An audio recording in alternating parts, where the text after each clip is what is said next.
ഇന്നത്തെ വീഡിയോയില് വെറൈറ്റി പുട്ടിന്റെ റെസിപ്പിയാണ് ഷെയർ ചെയ്യുന്നത്. എളുപ്പത്തിൽ ഉണ്ടാക്കാൻ കഴിയുന്ന കറിയൊന്നും ആവശ്യമില്ലാത്ത ഒരു പുട്ടാണ് കേട്ടോ ഇത്. അപ്പൊ നമുക്ക് ഇതെങ്ങനെ ഉണ്ടാക്കുന്നതെന്ന് നോക്കാം. ഇതിനായിട്ട് നമ്മൾ ആദ്യം തന്നെ പുട്ടുപൊടി പാത്രത്തിലേക്ക് ഇട്ട് കൊടുക്കാം.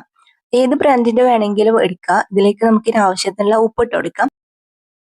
ഇനിയിപ്പോ നമുക്ക് ഇതിൽ വെള്ളം ഒഴിച്ചിട്ട് ഒന്ന് നനച്ചെടുക്കണം. പച്ചവെള്ളത്തിലാണോ ചൂടുവെള്ളത്തിലാണോ കുഴച്ചെടുക്കേണ്ടതെന്നെല്ലാം ഈ പാക്കറ്റിന്റെ ബേക്കിൽ എഴുതിയിട്ടുണ്ടാവും. അപ്പൊ അത് നോക്കിയിട്ട് നിങ്ങൾ അതേപോലെ തന്നെ ചെയ്യാം. ഇതിപ്പോ ലൈറ്റ് ചൂടുവെള്ളത്തിൽ കുഴച്ചെടുക്കുന്ന പൊടിയാണ് കേട്ടോ. അപ്പൊ നമ്മൾ ഇതേപോലെ നന്നായിട്ട് തന്നെ നനച്ചു കൊടുക്കണം. ഈ പൊടി ഒന്ന് സോഫ്റ്റ് ആയിട്ട് വരാൻ വേണ്ടിയിട്ടാണ്.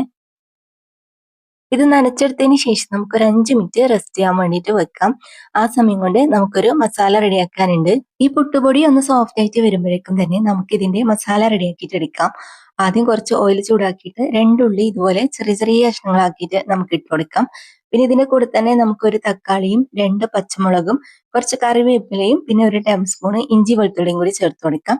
ആവശ്യത്തിലുള്ള ഉപ്പിട്ടിട്ട് ഇത് നല്ലോണം വഴറ്റിയെടുക്കണം. ഈ ഉള്ളിന്റെയും തക്കാളിന്റെയും കളറെല്ലാം മാറി വന്നാൽ നമുക്ക് ഇതിലേക്ക് പൊടികൾ ചേർത്ത് കൊടുക്കാം.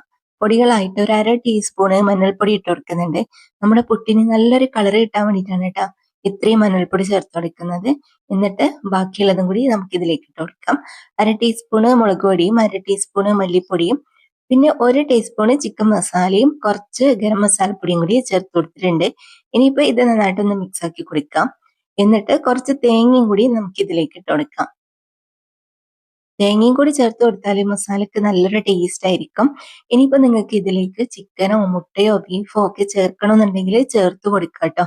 ഞാനിപ്പോ മസാല പുട്ടാണ് ഉണ്ടാക്കുന്നത്. എന്നിട്ട് നമ്മൾ നേരത്തെ കുഴച്ച് വെച്ചിട്ടുള്ള ആ പുട്ടുപൊടിയിലേക്ക് നമുക്ക് ഈ ഒരു മസാല ഇട്ട് കൊടുത്തിട്ട് നല്ലതുപോലെ മിക്സ് ആക്കിയിട്ട് എടുക്കാം. പിന്നെ ഈ സമയത്ത് നിങ്ങൾ പുട്ടുപൊടിയിൽ വെള്ളം കുറവാണെന്നുണ്ടെങ്കിൽ കുറച്ച് വെള്ളം കൂടി ആക്കി കൊടുത്തിട്ട് ഇതേപോലെ മിക്സ് ആക്കി കൊടുക്കാം.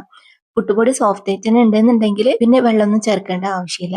ഇനി നമ്മൾ സാധാരണ പുട്ടുണ്ടാക്കുന്ന പോലെ തന്നെ പുട്ടുകുറ്റിയിലേക്ക് നമുക്ക് ആദ്യം കുറച്ച് തേങ്ങ ഇട്ട് കൊടുക്കാം. എന്നിട്ട് നമ്മൾ റെഡിയാക്കി വെച്ചിട്ടുള്ള പുട്ടുപൊടി നിറച്ചു കൊടുക്കാം.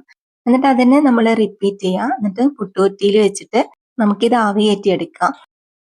ഈ വീഡിയോ കുറച്ച് ക്ലിയർ കുറവായിരിക്കും, കാരണം ഞാനിത് രാത്രിയാണ് കേട്ടോ ഷൂട്ട് ചെയ്തത്. അപ്പൊ ഇതാ ഫുള്ളായിട്ട് ഇതേപോലെ നമ്മൾ നിറച്ചതിന് ശേഷം നമുക്ക് കുറച്ച് സമയം ഒന്ന് ആവിയേറ്റിയെടുക്കാം. നിങ്ങൾ സാധാരണ പുട്ടുണ്ടാക്കുന്ന പോലെ തന്നെ ഒരു 5-10 മിനിറ്റ് മാത്രം നമ്മൾ കുക്ക് ചെയ്തെടുത്താൽ മതി.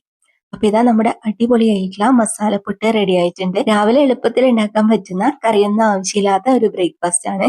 അപ്പൊ ട്രൈ ചെയ്തിട്ട് ഫീഡ്ബാക്ക് അറിയിക്കാം. ഇന്നത്തെ റെസിപ്പി നിങ്ങൾക്ക് എല്ലാവർക്കും ഇഷ്ടമായിട്ടുണ്ടാവും എന്ന് വിചാരിക്കുന്നു. വീഡിയോ ഇഷ്ടമായാലും മറക്കാതെ ലൈക്കും ഷെയറും കമന്റും ചെയ്യണേ.